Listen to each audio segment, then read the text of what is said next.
dragging on the promises and songs of yesterday. And I've made up my mind. I ain't wasting no more time. Here I go again. Here I go again.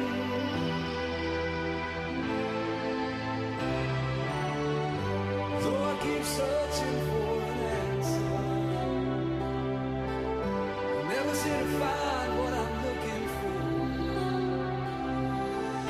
Lord, I pray you give me strength to carry on, 'cause I know what it means to walk along the lonely street of dreams. Here I go again on my own, going down the only road I've ever known.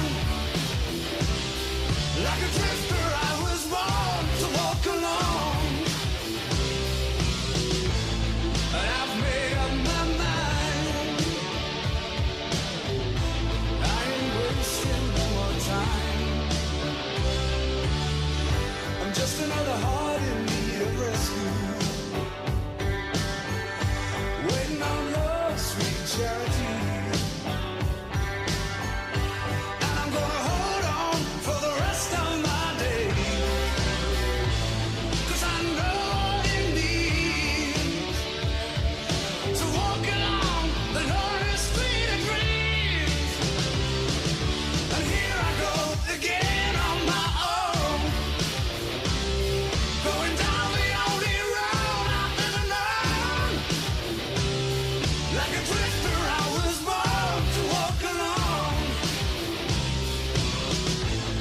And I've made up my mind. I ain't wasting no more time. But here I go again. Here I go again. Here I go again. Here I go.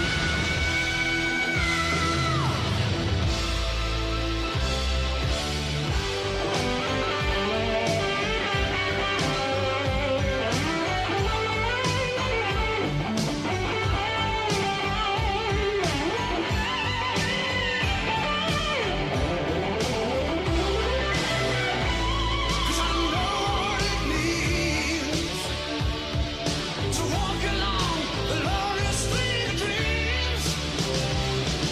And here I go again on my own, going down the only road I've ever known. Like a drifter, I was born to walk alone. And I've made up my mind. I ain't wasting no more time. And here I go again on my own, going down the only road I've ever known. Like a drifter, I was born to walk alone. 'Cause I know what it means to walk along the lonely street of dreams. And here I go again on my own, going down the only road I've ever known.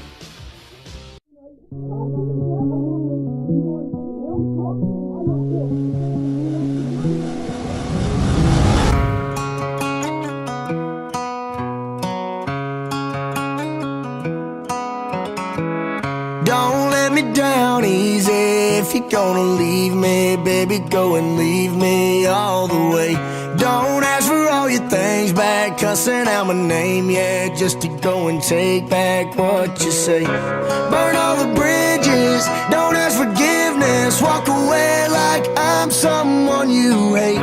Don't let me down easy.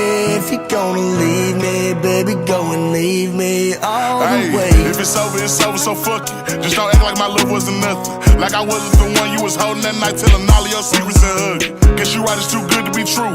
Was a point, all I needed was you. But shit, time after time, I just fussing and fighting. It's time that you do what you do. And it's cool. Mama said it was fish in the sea, I got lost in the pool. Knew it was coming, I watched how you move. How you turn your back on me and leave me to lose. Remember the text, how you said that you do. Said that you never leave, we would fight till it's due. But as it went on, I was fighting for you. Since the text turned green, why the fuck it ain't blue? Guess you done and I get it. Said you stay and you wanted my name and you left, so I'm guessing that you never meant it. Said you try and hold on cause the love was so strong, now I'm standing alone in this kitchen. Singing sad songs, but I'm knowing that this shit don't last long. If you leaving, then leave cause your bag's gone. But just know you can never come back home. Don't let me down easy. If you're gonna leave me, baby, go and leave me all the way.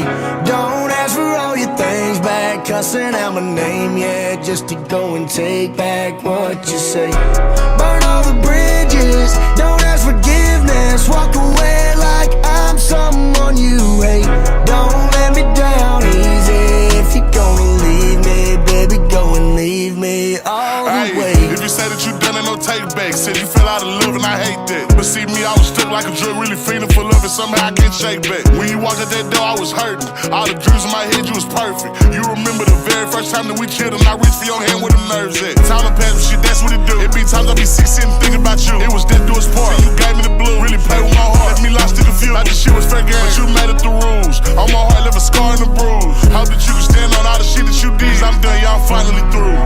Don't let me down easy. If you're gonna leave me, baby, go and leave me all the way. Don't ask for all your things back, cussing out my name, yeah, just to go and take back what you say. Burn all the bridges, don't ask forgiveness. Walk away like I'm someone you hate. Don't let me down easy. If you're gonna leave me, baby, go and leave me all the way. Do you have the time to listen to me whine about nothing and everything all at once? I am one of those melodramatic fools, neurotic to the bone, no doubt about it. Sometimes I give myself the creeps. Sometimes my mind plays tricks on me. It all keeps adding up. I think I'm cracking up. Am I just paranoid? Am I just stuck? I went to a shrink to analyze my dreams. She says it's like a sex that's bringing me down. I went to a whore. He said my life's a bore. Choke with my white cause it's bringing her down. Sometimes I give myself the creeps. Sometimes my mind plays tricks on me. It all keeps adding up. I think I'm cracking up. Am I just paranoid?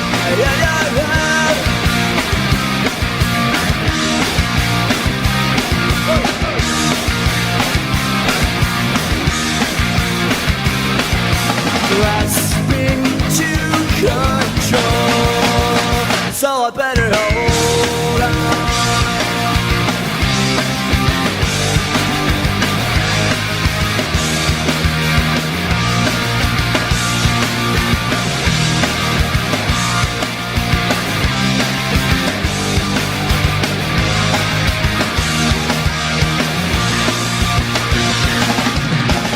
Sometimes I give myself the creeps. Sometimes my mind plays tricks on me. It all keeps adding up. I think I'm cracking up. Am I just paranoid? Like a son?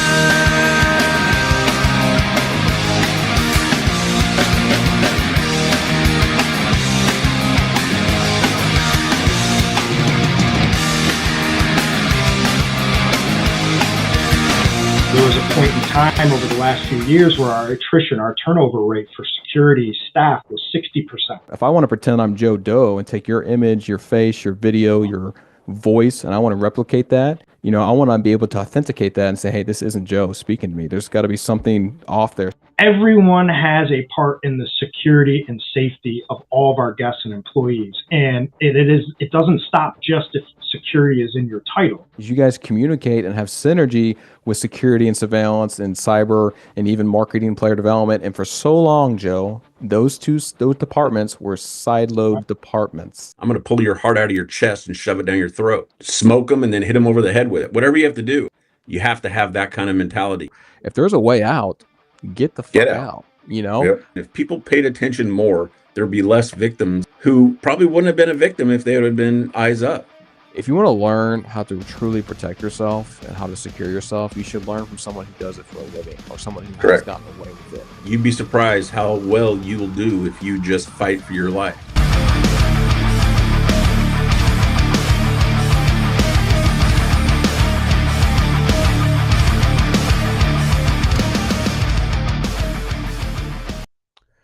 All right, welcome everyone. My name is Taylor May, the founder of SVIP, Security VIP. Welcome to another episode of SVIP Live. That's right, we are live across Facebook, YouTube, Instagram, and LinkedIn. And this is my weekly series where I highlight and spotlight end users in the security industry. And today I've got a very personal and great friend of mine who I'm about to announce who this guy is and what he's all about. But first and foremost, I want to give a shout out to our sponsors today, EagleSight AI. There's a QR code listed on the screen here. You can check out exactly what EagleSight is all about. Very innovative, young company, and specifically in the casino and gaming space. Really, really cool technology. So go check them out. Scan that QR code.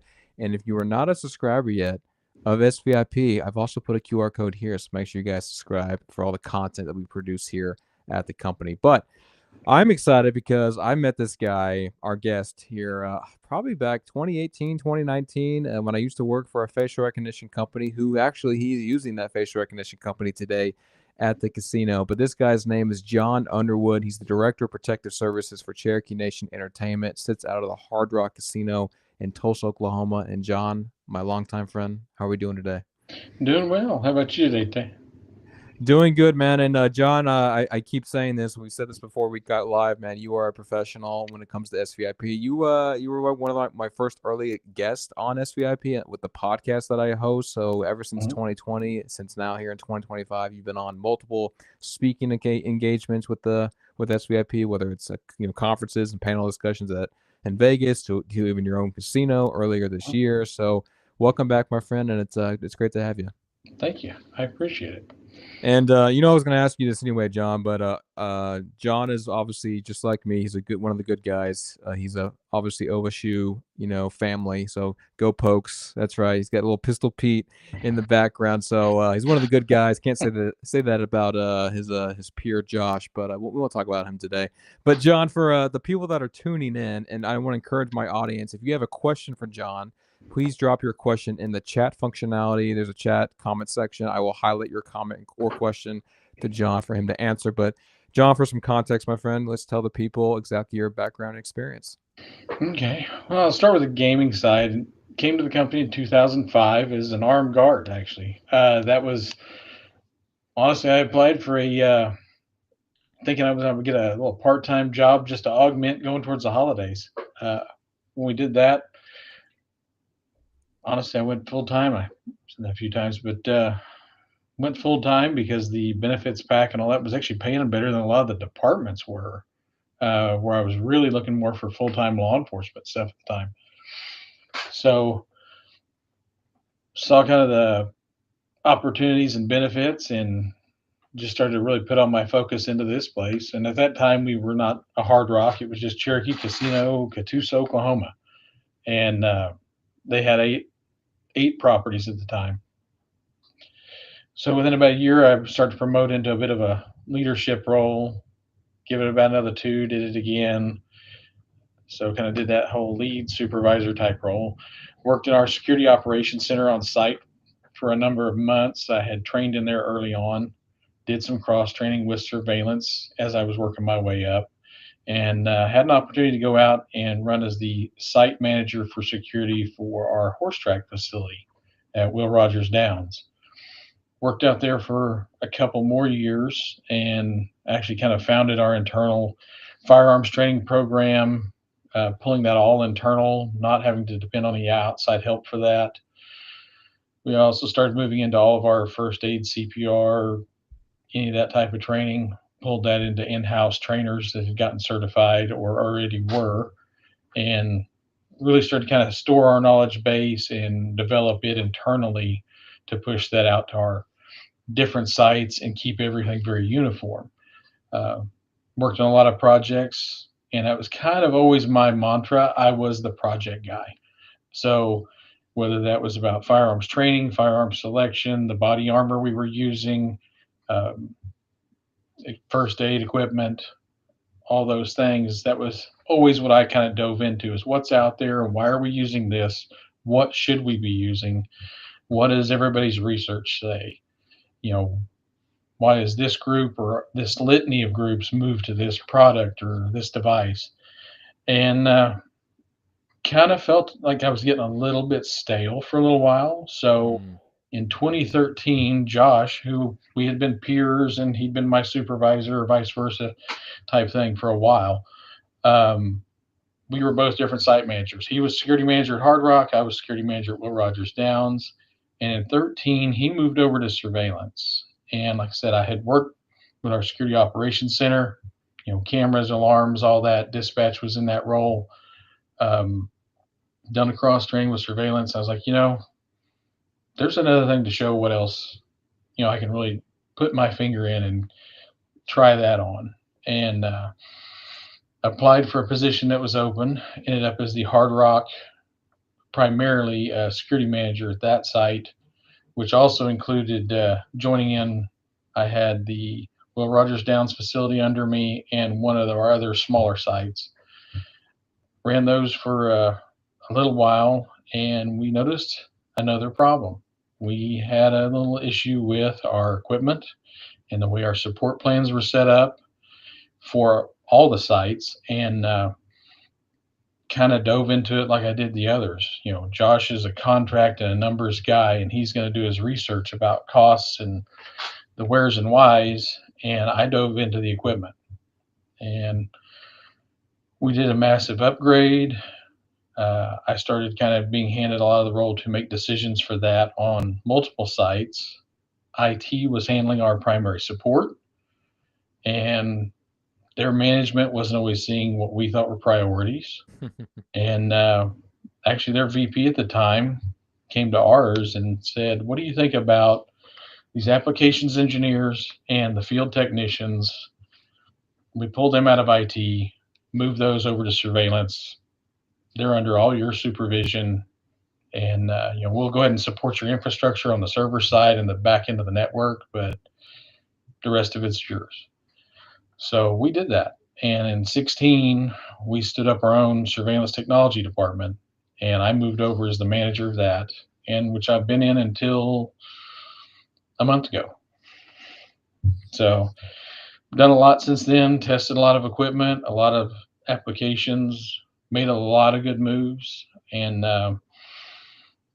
recent corporate reorg, we were under two different vice presidents, one for security, one for surveillance and our investigative side for many years. They decided they want to bring it all back under one head leadership. And Josh was promoted into that role of vice president, myself as the director, and we have department heads and directors of those different things, but we're kind of helping really bring all that together and converge, get rid of the silos. That was one of your clips in one of the little intro pieces about getting rid of the silos between the different divisions. And we've all complained about it for years that we can communicate better and there's needs for it.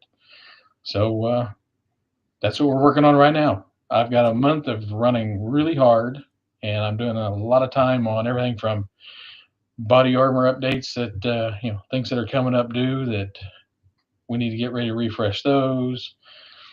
Back into my firearms training mode about what are they doing now? What can we be doing? What should we be doing? And still keeping up with my tech group.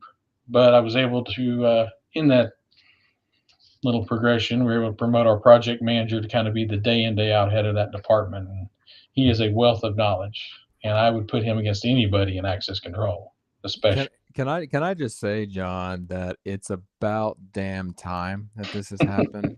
I mean, you've worked for Cherokee Nation obviously since '08, right? Or maybe earlier. 05. 05. I'll hit 20 years in November. Yeah, so there you go. 20 years, dude, with the same company. That's obviously compelling in itself. But to be in the position that you and Josh are now, it's probably a breath of fresh air, because now you guys feel like you can probably do things a lot quicker, a lot faster, but you now have the authority to make those calls, right?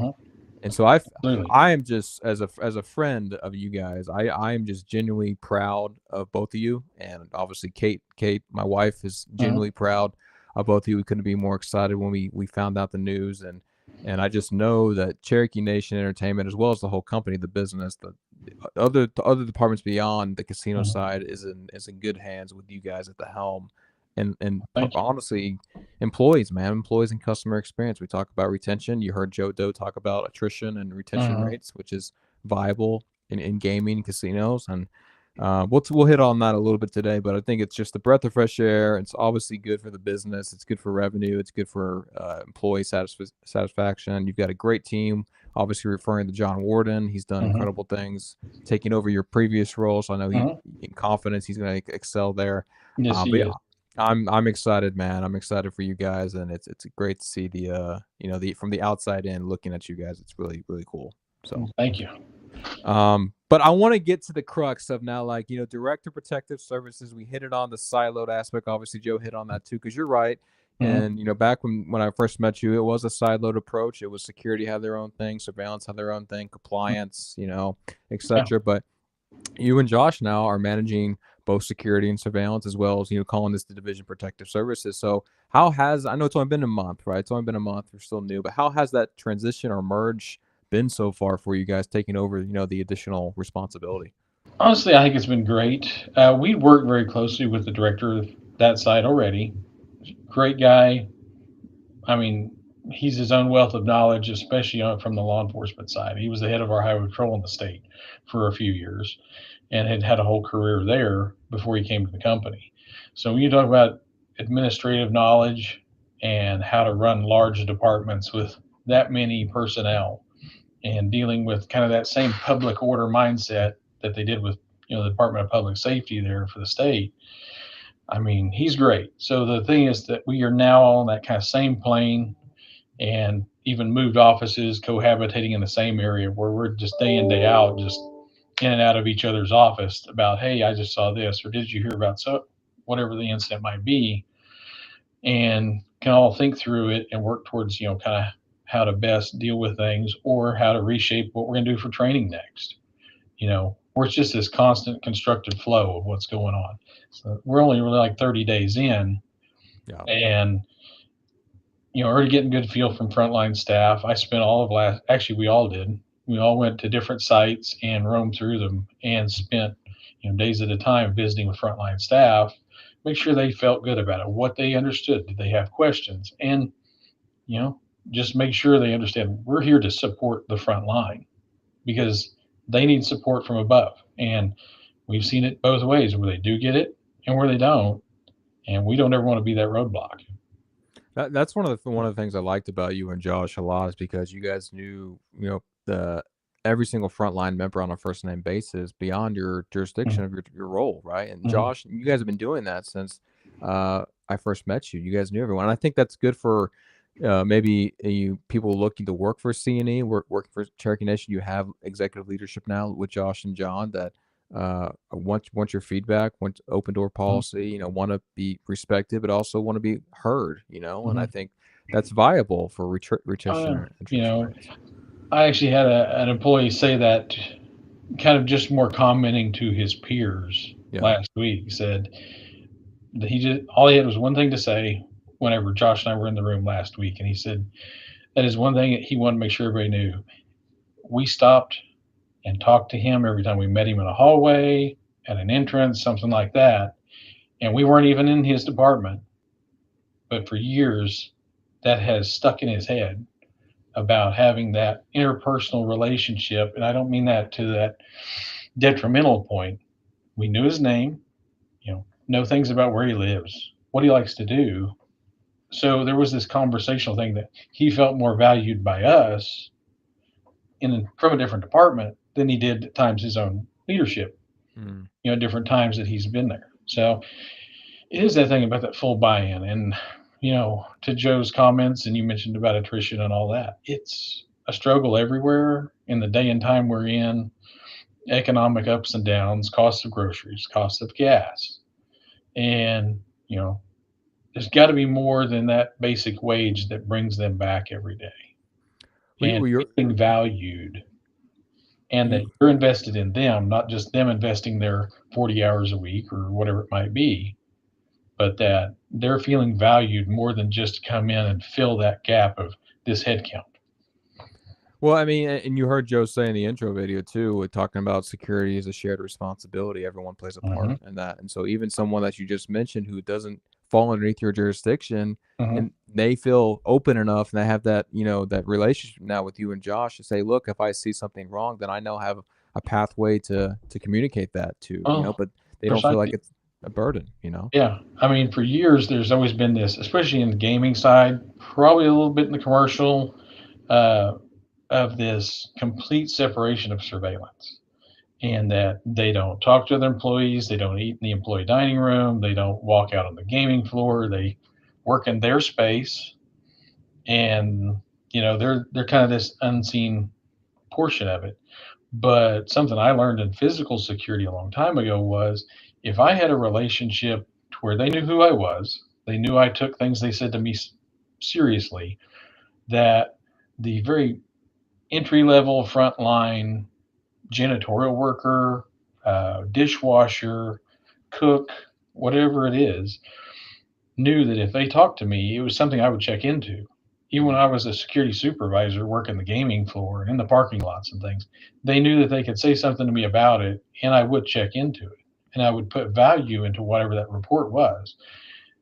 I tried to instill that whenever I was running surveillance, because they had kind of been in that bubble, and that was kind of that stigma that has been around gaming surveillance of just, you're in that bubble, you've got to have that separation, and there is a worry about make sure you protect from collusion. Right. But again, how much can you really affect when you have redundant systems and you have other checks and balances in place, and it's not like you have a single person working in that room at a time.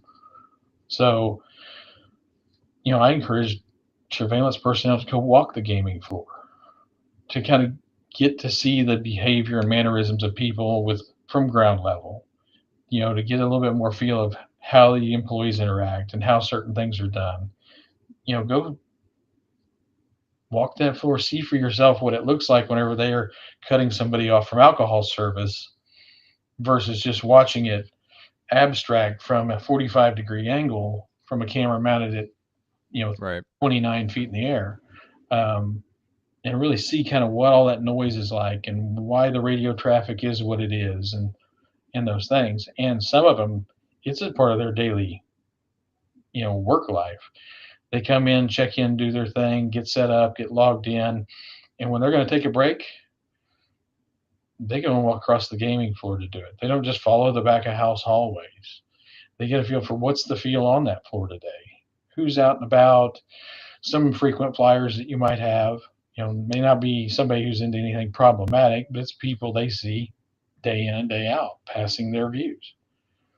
And it just gives them, I think, more insight to it. But again, to that other point was what they get now, and the buy-in investment from other employees that see them in the hallway, know they're a part of surveillance, and say, hey, I saw something odd yesterday.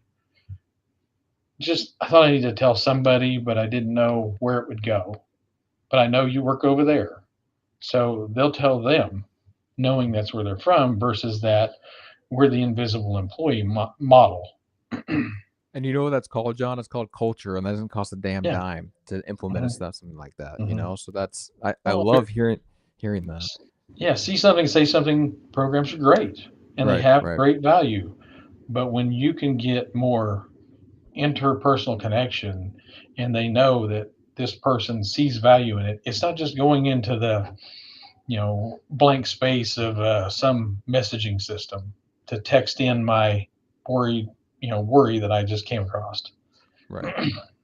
I guess So, my question there, and maybe we talk about corporate versus tribal a lot, obviously, but I want to talk about just tribal in particular. Do you see more tribal entities like Cherokee establishing what you guys have done as far as putting security and surveillance underneath one umbrella, or like do you see a Choctaw doing this? Do you see a Chickasaw doing this? Do you see other tribal entities, or maybe just the state of Oklahoma kind of following suit of Cherokee? I know Cherokee would love to be the trendsetter, but which half the time you guys are. But do you see that happening in tribal more often? I don't see it very often. Okay.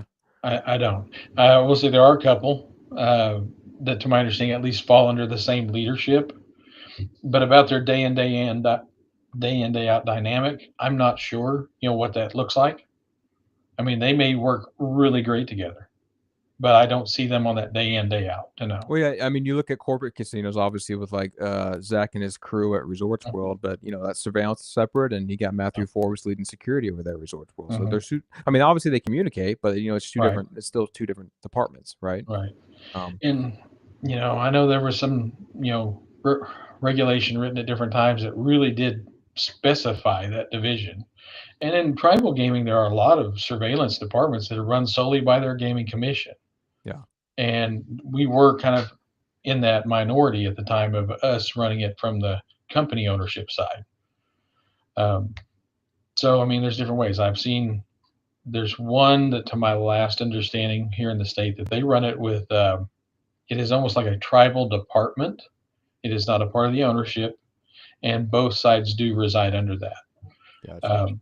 But that was a few years ago when they were describing their models. I don't know exactly how it rides today, but I thought it was a great plan then.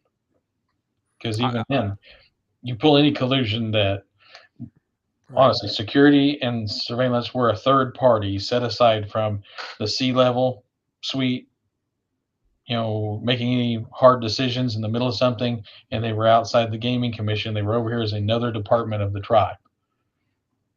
And I thought that looked like a really good model too. That's not how ours is set up, but I think it's viable. Yeah, well, I think it kind of points the purpose of find what works best for you and your environment. Every casino is different. Every challenge is unique to that environment. But I do think they probably could fight funding problems if they are a governmental department versus funded by the operation. Right. So I guess obviously in your new position, John, I know there's talks. We won't have to talk about it too much, but there is talks about converting to a new VMS system.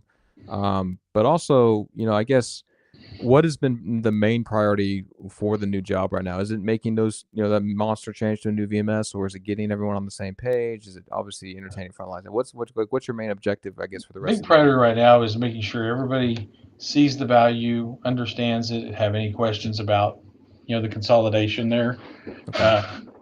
And it's just a good workflow, and we see that they're getting the support they need. That's the biggest priority. Yes, I have big projects like that on the books, and that is a very big priority for me. Well, that's a big project with 10 casinos converting to a new VMS when your current employee base is used to an existing VMS for XY amount of years. You're going to a whole. I'm not saying it's a completely new system for you guys. You guys have been playing around with it, but that is a monster change in infrastructure, for you guys.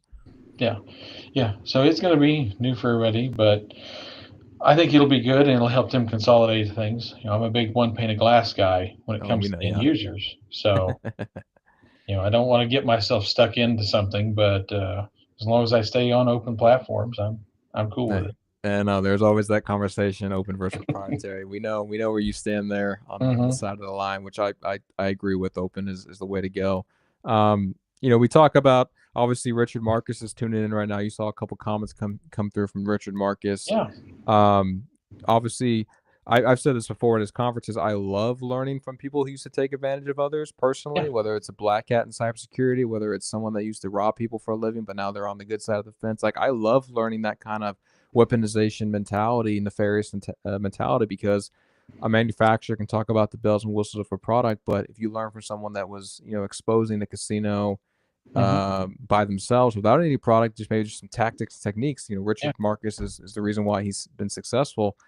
So I guess I'm alluding to the point there, John, of what's as a challenge is it challenge for table games still with guys like Richard Marcus? Is that still a huge threat for you guys with cheat detection and I everything don't like that? think so these days. I mean, it is valid. It really is. Is it still? Absolutely, especially if people get complacent, Yeah. and they aren't following policy. And that's, a lot of the weaknesses that they worked on was people who are complacent. Is it the tired guy? I mean, Richard's got a lot of stories about how they picked out, where they selected. And I think everybody's staying on their game.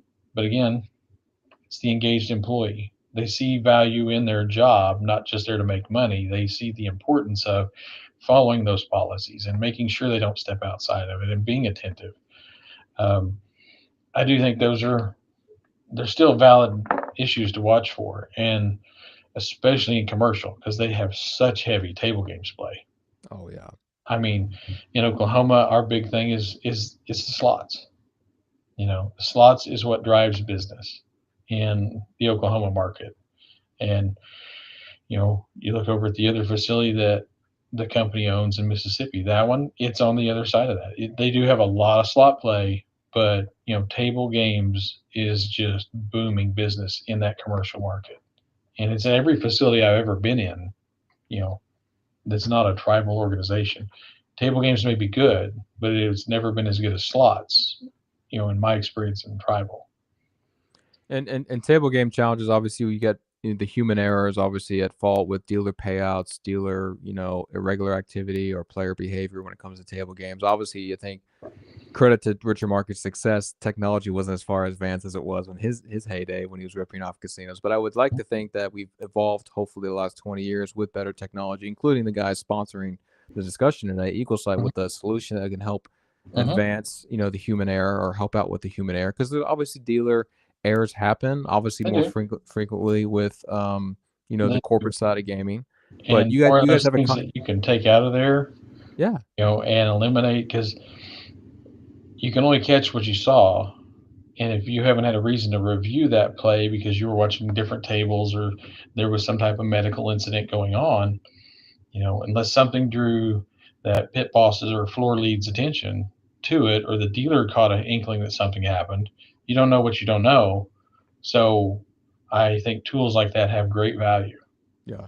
You mentioned slots, and I want to hit on slots because obviously Oklahoma, it doesn't matter what casino you go to in Oklahoma, there's a lot of people that play slots, and so, and I think part of that too, man, maybe is because, and maybe I'm just being me right now, but obviously the demographic of people that walk into Oklahoma casinos different than the demographic of people that walk into a corporate casino in Vegas. But I guess for the slot mentality, my question there, John, is obviously it's 1v1. I'm dealing with the machine. I'm not really talking or Right. interacting with anyone. So that's people that are not vocal or outgoing. They probably love that element. But I guess how would I manipulate a slot machine? What am I doing to manipulate slots machines right now in your environment?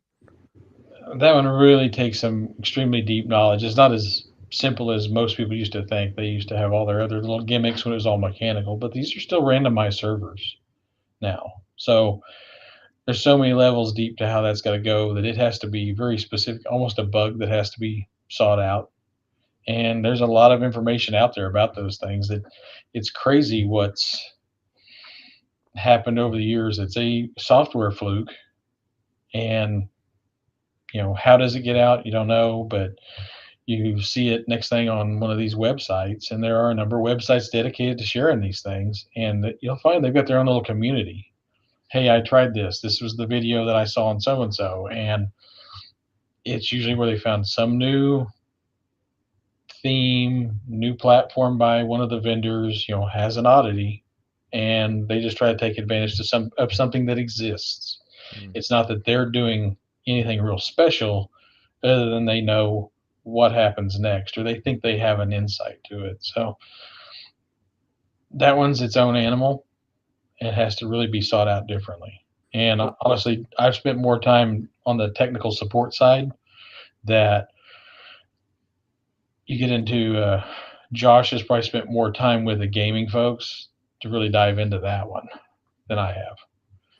I'm just viewing the lens from a nefarious actor. If I'm a nefarious actor that wants to rip off casinos, obviously if I spend my time in Oklahoma and I know the majority of the population plays slots, then I'm going to spend a lot of my time trying to manipulate slots versus go to Vegas and you get a lot of table game play. Then if I can manipulate the dealer or become friends with the dealer, kind of like the philosophy that Richard Marcus used to use all the time with his tactics, then I'm going to use that to my leverage. But the slot machine's difficult, man, because you're right. It's all software based driven, server based driven, and so finding a glitch or a bug for you to manipulate the payouts or the winnings, even the player cards, right? I know there's stuff. I'm sure there's technology out there that can help with that, but if that contributes to a lot of your revenue at Cherokee, which I imagine it does, then obviously having a solution in place will help mitigate that. We have a question here. I'm highlighting comments in the chat if you can't tell, but this is a good question from Chadwick. What gets you excited about security, and what is one of your biggest barriers in the industry? I like that. Come on, John, be honest here, transparent. What gets me excited? I like to win. Okay, I like to win. I like to see us win, and when that. I kind of came from a little bit of that law enforcement mentality. I had some time in that before I came here. I want to see everything work out safe and sound. And I've always felt safety was a big thing for me. So even on the camera side, even supporting it from the tech side, if I can put better tools in their hands, that I got excited about. What are we solving for them to make them better at their job, make it a safer environment? And it was the same side on the physical security part of that. Is how can we train our people better? How can we have a better presence? That full professional appearance, and you're not over this imposing bully looking like you're showing up, but you show up and they know you all are in charge, and it's going to get handled. It'll be taken care of fairly evenly, and even if it has to go into a scuffle, it's going to be done as safely and efficiently as possible. And just trying to provide that environment for the employees and the customers both, that it always got me excited. I even voluntarily do some security outside of here for like a church or stuff and help them with some of their practices. I've been doing that for a long time, and I just want to see a safe environment wherever I go. It's what I want for my kids when they were young. It's what I want for my grandkids now that I have 5 of them. And I hope everybody has that same heart of it in what they do, is that I'm hoping the same guy out there for whatever that company may be. Is it the amusement park? Is it Walmart? Is it the mall? We have our own opinions about what we see when we walk in those places and go, oh my God, what did I just see? They really let this happen. And I'm like, this is the same place that my oldest daughter brings her 3 kids into regularly. I hope that they have the same heart that I do about it, that these things aren't going to happen in their house, or if they are, it can be dealt with very quickly and provide a good safe space for them. And I say this all the time. When Kate and I go out to dinner or we go shopping, I always look for an egress, like an exit, right? But this is common sense to you and I, people that actually care about protecting our significant others. But you would hope that others would be conscious of an escape route or access to the first responders. Just being situational aware of that it's just a good basic principle everyone should adopt, right? So, I agree. And awareness is that. It's not fear. Right. It's being aware and knowing I've got a plan out. I've got a plan for her out if I need to stay here because of whatever's going on. And I just see it the same way on both work and in home. And biggest barrier in the industry, John? What's the biggest barrier? And I would answer this in your previous just stupid leadership. That would be one of your biggest barriers. But now that you're in that position, I guess what is the biggest barrier now in the industry? Honestly, I've always felt the biggest barrier in the industry, and this goes for both surveillance and security, is at times we get viewed as the black hole of money. We don't generate revenue, right? And we do come with a big cost. The physical security force has a big manpower cost because it takes so many bodies in that payroll. Surveillance, it's on the tech side of what that cost is. But then again, without either one, the doors can't be open in gaming. So are we really a cost, or are we just a part of the utility function, just like the power? just like the water, and we are a part of the business. And that was always the biggest barrier in developing relationships with management at times. I had some guys that I didn't have a great relationship with years ago when I was that guard on the floor. But as I got into supervision and they gained their trust in my judgment and how things were going to be handled, I could lighten that feel a little bit for them when they're approving a budget, at the beginning of the year. And they're like, okay, maybe I shouldn't be fighting back about what they're asking for so much. He doesn't ask for shoot the moon here. He's asking for things that I can justify our needs. And I'm not out there running rogue, running some kind of thug squad around the property. We're out there trying to keep people safe. We're responding to medical incidents for people. We're jump starting cars, all those things. In the same way with surveillance, we're not out here trying to hang 8,000 cameras in this one property. We're talking about needs and then put it back to them. I can do these other views and it will cost this much money. Right. We're compliant with regulation with this. But if you look at accidents, if you look at crime prevention and awareness about certain things, or if we want to pull some statistical information for business intelligence, we could pull statistical information if we do these things and help go to the business. It blows my mind. And it kind of jumps out with, I just saw Michael Chapman's comment pop up there, and it goes exactly that deal about how we can monetize that and where do we show that gained value. Well, you're right. Everyone thinks about security and surveillance as a non-revenue generating department, and no one gives a shit about security surveillance half the time until actually something happens, like someone gets robbed or someone gets stabbed or a violent incident breaks out. No one gives a damn. So it's always been that reactive mindset, typically. Yeah.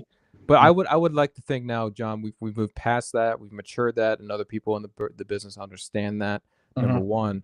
But it also speaks to the track record that you and Josh both have. Like, look, the decisions you guys have made from not just a technology standpoint, but a procedure standpoint, a culture standpoint, a mentality standpoint. In addition to the technology advancements you have made, it speaks to the reputation of your brand, how you personalize security surveillance, which has led to the position you guys are in now to take authority of those decisions moving forward. So I would like to say, obviously, experience comes with that.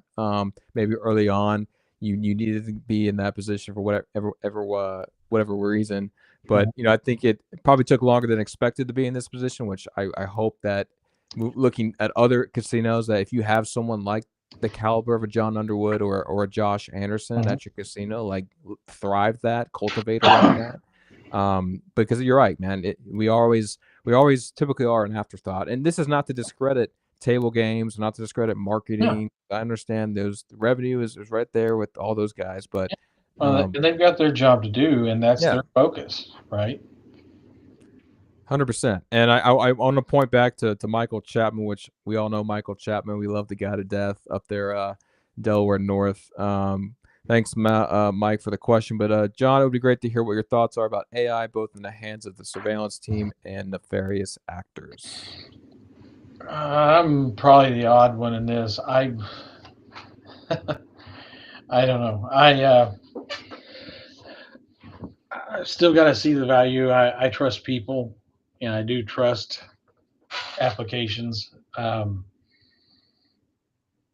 always want things vetted by people, so I do see value in it and being able to crunch through data, especially talk about the monster review. Hey, we're looking for the guy in the black shirt, red pants that was here on maybe Friday or Saturday, and we know he came in an entrance.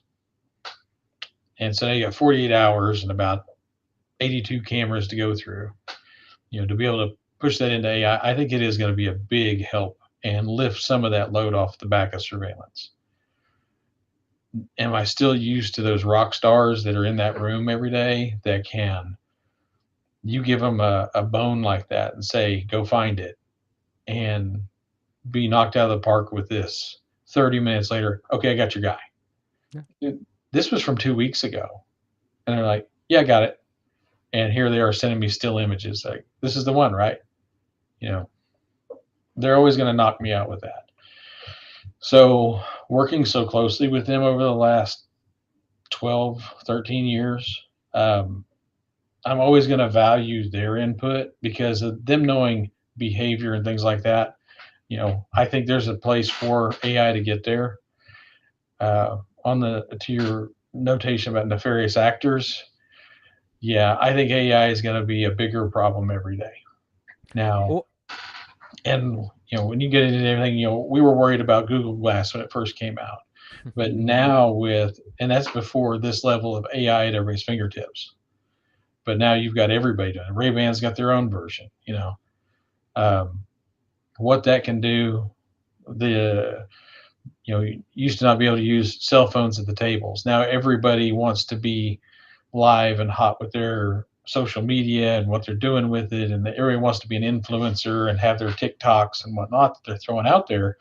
And certain points of that is great because it does help drive some business, builds energy around what's going on. But with all this stuff around and the use of AI, like I said, the thing that gets me is, now you don't even know where the camera is. Is it in the glasses? I mean, we thought Google Glass kind of hit a bust there for a while, right? And then now you've got 14 different versions of this coming out. Stuff you can find on your TikTok shop. You're not even buying the Ray-Ban version.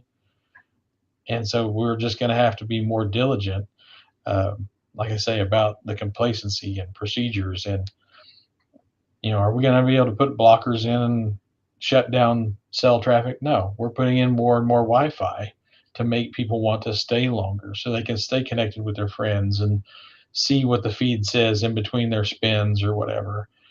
We're not going to be able to keep it out because it's going to worm deeper and deeper in. And then it's on that data security side with IT about what they can do on their part to stay ahead of it. And that is outside my realm, but I think we got a big chore when it comes to AI. And with AI, what they can do with cloning cards, IDs, things like that. I was in a training with some state gaming inspectors on the horse racing side last week, and they were talking about the use of digital IDs that are becoming legalized in so many states. Well, that makes it even harder to check between the digital ID that is something that's been faked by a good AI, right.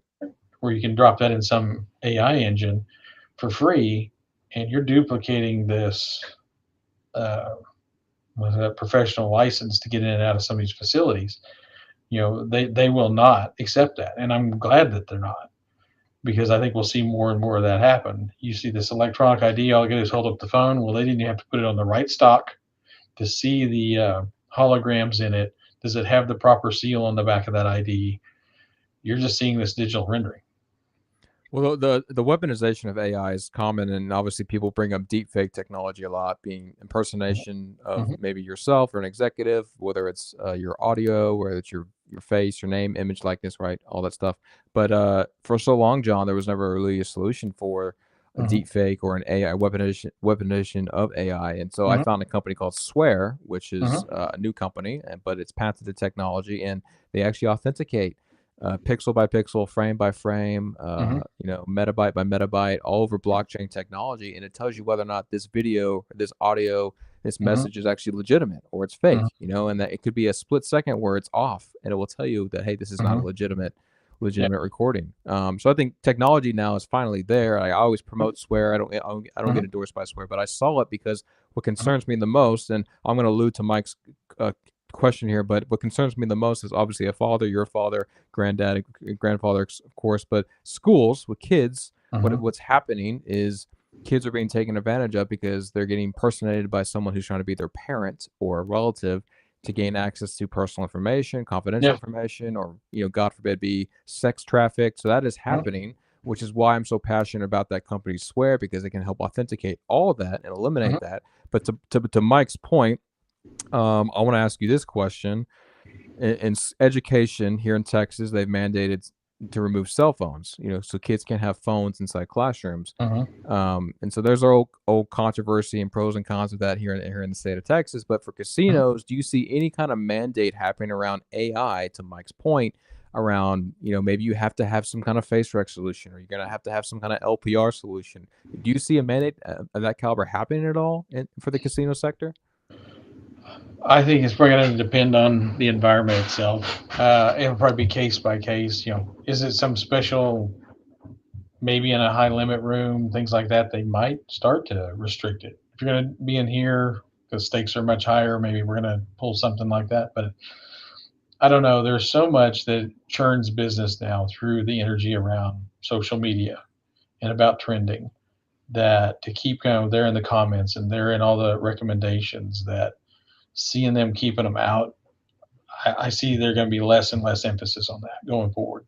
I feel like there has to be a baseline because obviously with schools you have to do a fire drill, Yep. and like you have to do a fire drill, I guess once a quarter or something. But why don't you do an active shooter drill? Because active shooters are more common than a damn building burning down. So I feel like with casinos, like you need cameras, you need locks, you need surveillance. Why wouldn't you need another line item there for AI or some kind of computer vision? Like that should be, like, it's 2025. Like, well, why don't we make that a mandate? And Yeah. then obviously I make it a mandate, but also provide funding for that mandate, right? So Right. these casinos aren't scrapping and clawing for dollars here, Yeah, I see a lot of them trying to use, outside consulting groups to help do probe testing and things like that. But again, they're doing the normal probing, right? The hack side. I don't know how much social engineering penetrations they're trying and how that's going. I'm sure there's some groups that are actually capitalizing on that for sake of, you know, thinking down that road. To your point, that what are they doing and what tools are they doing to kind of get that social engineering side of how do they get in? Right. Because that is probably one of the biggest probes I think we see, more than you hear of your data security team hollering that, hey, somebody tried to hack into this. It's the one who calls into the helpline and says, hey, I got locked out of my office, or I'm locked out of my email. And they're starting to work down that road. Those are the ones I see with more traction in them. Well, I mean, that MGM got hacked over a voice line, right? So that's how they got hacked, and it was a ransomware attack, and they paid hundreds of millions of dollars to get that to go away. So that's why I keep pointing back to, hey, like there's technology now that can help with that and authenticate. Hey, this is not John Underwood's voice. This is a manipulation, and so Swear guys and girls, Swear SWER is the company, just so you guys can check them out. I always like to promote them. We got another question here, John, from our man Richard Marcus. Looks like it's going to cut off on the screen, so I'll read it here on the side. John, sounds like you're a guy who values your humans more than the machines. That said, if you had to make the big choice for the most important day with a casino operation incident, who are you depending on most for the best info and analysis, AI or the human force? I'm going to the human. I'm going with people I trust and I have a relationship, and I know that they make good calls from their experience and their work product. I'm going to go with what their call is. They're the one on the ground, or they're the one in front of that computer reviewing that video. I'm going with a human every time. I figured that was the answer, man. And not to discredit, people talk about AI taking over. It's not. I don't think it's ever going to take over. But I think you've got such a great caliber team that is using AI to their advantage anyway. But at the end of the day, the judgment call relies on a person-to-person interaction. Yeah. I mean, systems can always fail. Systems can get glitchy. I'm gonna side with the person on that one. So we got about 10 minutes left here on the live session, John. So obviously I could ask you questions for another 3 hours, man, just because, even though I've known you for so long, I could still draw up questions, man. But I guess the question for me, man, obviously we hit on the deep fake stuff. People talk about active shootings. People talk about new advancements with like EqualSight AI, which I think is a great company with cheat detection. Any other technology or solution that is a must need right now for casinos? Like anything that like really like come to mind? I wish we had a manufacturer create this or a vendor create this. What is anything on the mind that you're thinking of so far? We've seen a lot of different things over the last, I'd say, especially since what happened at Mandalay Bay. We've seen a lot of different things there with people about what they're doing for weapon scanning or visual identification of a weapon. But I think until we can see something that can scan on pace with normal foot traffic for weapons, and I'm mainly speaking towards firearms, knives will be its own thing, but when you're not having to stop and screen them at a magnetometer like your TSA, and we can keep pace and it is married to video, where that is a tool in one, that as soon as it gets a ping, it's already tracking well. And again, this does get into that AI side. Yes, I'm still going to want a human to validate this, but if you can see all your entrances and you know that there's a potential firearm there under layers of clothing, and I know there's many different tools that people are selling right now, but most of them work independently. So you're going to get a ping and it's going to go to a command center, or it's going to throw a light right down there by it. You're having to have an operator stand nearby and someone else who's receiving it up in a command center to now keep track. And then how are we going to interdict with this? Is this going to be, I try to just, hey, can I ask you to step over here with me? Or, are we going to watch the behavior and see what this scenario looks like? Because I think there's been some really interesting systems that they can identify a firearm once it's out. And to me, once it's out, they're committed. We're behind the curve. If I'm throwing alarms once it's out, I already got a big problem. But if I can ping on it while it's concealed, without drawing a big crowd, without making a spectacle, then we can tactfully look for how we're going to deal with that. And that's going to be the one with everything that's going on in the world these days and all the trends that we've seen. And that's a big one that I would love to see done well. I mean, yeah, to your point, I mean, just a couple weeks ago in New York, there was a guy carrying an AR and obviously, shot up a couple of people up there, horrible hit, but the weapon was brandished. It was visible underneath the security camera. Obviously, the security camera didn't have any kind of AI visible weapon detection. But to your point, concealed wise, obviously, there's multiple concealed weapon detection solutions out there, Evolve, Extract, SIA, Garrett, metal detectors, right? But for casinos, man, like, I wouldn't say it's an eyesore, but to your point about creating that TSA mentality, do you ever see like putting a concealed weapon detection scanner at the front entrances of a casino, or no? Unless we see an uptick that's going to force everyone's hand, Yeah. I think it's only going to depend on geography and demographic. And I say that more about trends in that area, that geographic area they're in. Yes, Well, some Oklahoma's areas I'd say. Oklahoma's a red state. Texas is a red state. People are carrying weapons and guns, right? So, to your point, the demographic thing is important because obviously people that are pro-gun and right to bear arms, they see a weapon detection scanner. You're gonna have thing. Obviously, don't carry inside the casino, but you would have that thing popping off left and right, And potentially, it may be a whole new world. I mean, of what we see. And then you're right. Oklahoma is a constitutional carry state. It is an open carry state at that. So, if we see it or it's identified or suspected, we address it. But, we may open a whole new can of worms if we get into that. But it is something that has to be addressed at some point. And with the evolution of technology, I've seen some things that showed some promise, at least in how they described what their goal was, but I never saw it get off the ground. Yeah. I mean, we did our own testing working with a couple of companies with even trying to go thermals that could, tell you the difference of temperature at an exact point and to see how that worked. And I was hoping with that, that we'd see something. And it's just not been there yet. Like I say, Evolve, I do like their product. I mean, I like what I've seen. Have we used theirs? No. I mean, do we do regular screening for certain events and things? Yes.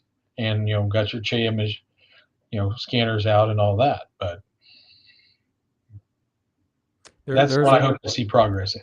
Yeah, no, I'm with you. There is a company that I came across of. I might have mentioned it to you before in the past. They're called Volt AI. It's an AI software. But the reason why I like that company is because in the event that someone does brandish a weapon and maybe they dispose of that weapon, they get rid of that weapon, the software will still track that individual throughout the property or environment, which I like.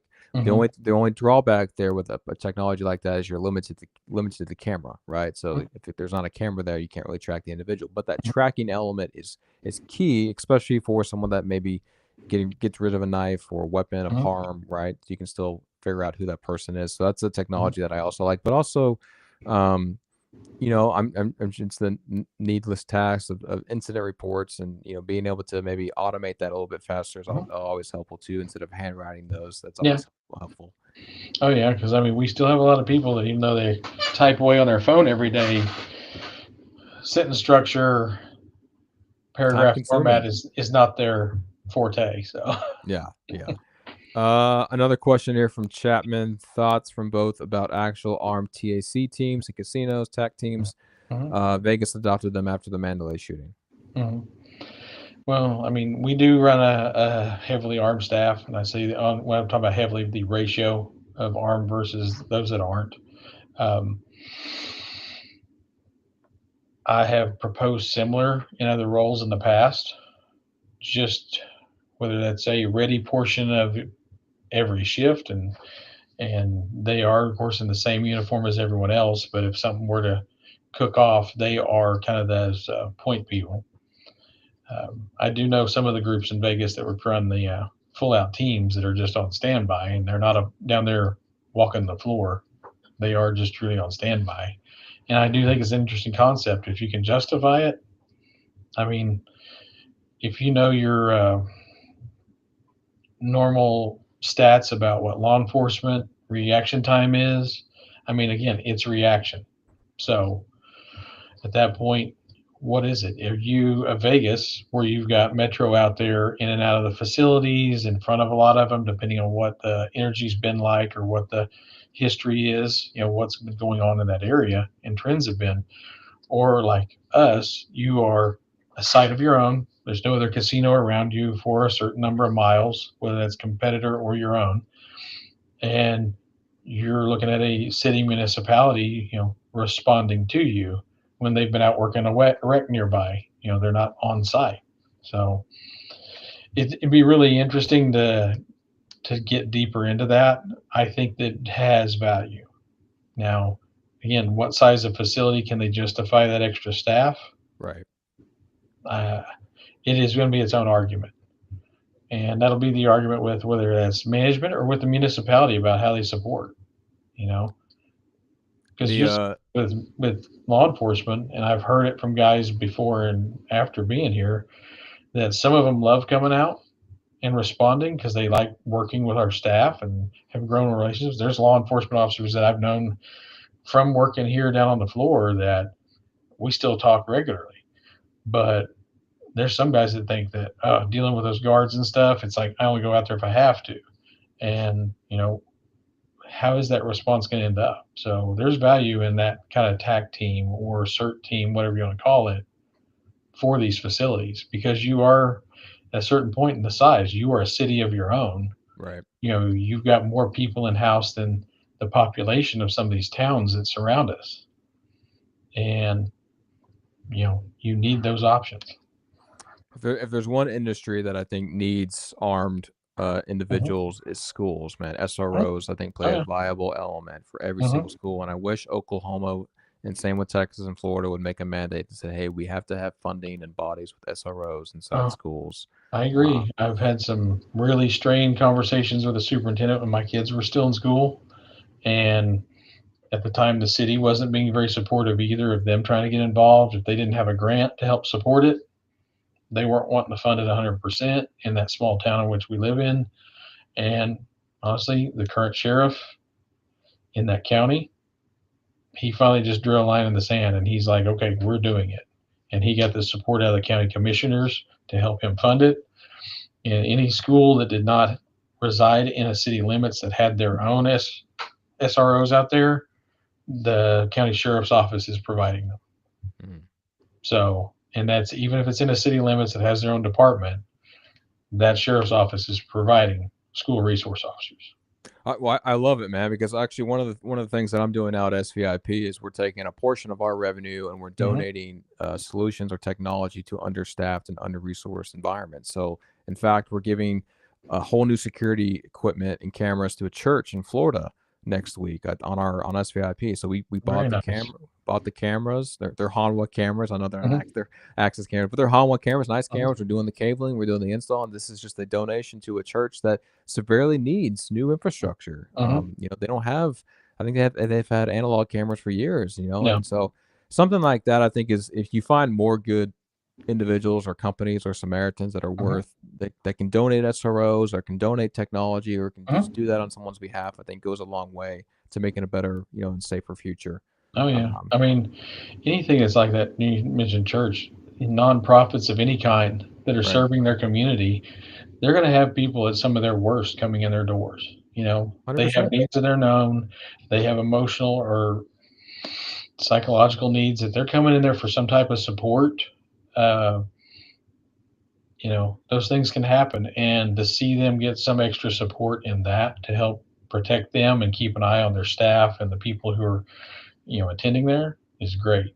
Yeah, and you never want a place of worship to be a cause of a shooting or an No, incident or a fight, right? I mean, no, should be a safe place, just like a church and a casino should be a safe it space. should be a sanctuary like the room's name is, for Yeah, them, and to be able to not think about those things. right. But that's where it is right now. But yeah, to see them actually be able to somebody invest in them or the ones that can invest in it is awesome. Um, I've been in some for years at times that they just couldn't justify it with meeting the bills, of keeping the doors open. Yeah. Yeah, so it's an honor for me to do that because obviously I care about the safety and security of others. So, and if I can help out a Mhm, business or a community or a school, church, mhm. it's just a little. It wasn't a big expense, but new cameras go a long way. Just to Yeah. have more eyes on the ground. Oh, yeah. So, Good for you. I mean, that's really awesome. yeah, so everyone should go subscribe now to SVIP so I can continue There you go. donating to people. But Oh, John, my friend, we're at the top of the hour. Obviously I always appreciate and respect you and what you've done just as a friend with me, but also with SVIP. It's always been appreciative to my family and I. thank you. And I guess if more people want to get more involved with you, man, what's the best place to do that? Best place to do that, of course, I'm on LinkedIn and all those fun things. But feel free if you want to reach out through Taylor, and he's got all my info, email, phone numbers. I mean, I live with two phones on me all the time, so reach out, and I'm more than happy to talk through troubles, trends. Uh, you may be doing something that we haven't tried yet, or it actually fixes a problem for us, and I'm more than happy to hear what's working for everyone else. Amen, man. Amen. I know we don't have it all figured out, but we do. At least I think we learn from our from our mistakes. You're very collaborative, so Mhm. that's key. Well, John, again, thank you, my friend, for spending some time with me the last hour. Thank you. I was Really glad to appreciate be it. here. Well, guys and girls, this was our second part of our 3-part series this week. Tomorrow, we have a live end-user roundtable. We're going to feature some other people from the casino sector. Joe Doe will be on SVIP Live tomorrow, but we also have some healthcare, some education, some logistics folks on the series here. So make sure to tune in tomorrow at 3:00 Central to check out that discussion. And if you're not connected yet with John Underwood, please connect with him on LinkedIn. He's a wealth of knowledge, of experience. He's very open and collaborative. If you're trying to sell him, make sure you bring your A game. John will call you out if you don't have a good product, or you can just come to me and I'll make sure it's actually a legitimate product. But again, shout out to our sponsors, EqualSight AI, and make sure you guys tune in tomorrow when we go live again at 3:00. Stay safe, Thank guys. you.